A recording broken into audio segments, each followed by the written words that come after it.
دفعہ کسی نے ایک بزرگ سے پوچھا کہ بابا، اس دنیا میں بہترین انسان کون ہے؟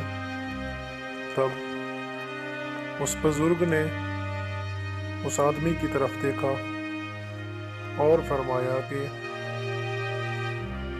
اگر کسی کی تکلیف دیکھ کر تمہیں تکلیف ہونے لگے تو سمجھ لینا تم اللہ کے بنائے ہوئے بہترین انسان ہو۔ یعنی دنیا کا بہترین انسان وہ ہے جو اگر کسی کو تکلیف میں دیکھے تو اس کی تکلیف وہ خود محسوس کرے، کسی اور کی تکلیف اسے اپنی تکلیف لگنے لگے، کسی اور کا درد اسے محسوس ہو، اسے اپنا درد محسوس ہونے لگے تو وہ سمجھ لے کہ وہ اللہ کا بہترین انسان ہے۔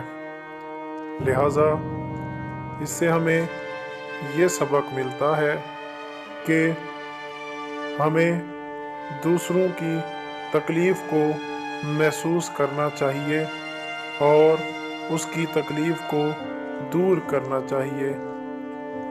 والسلام۔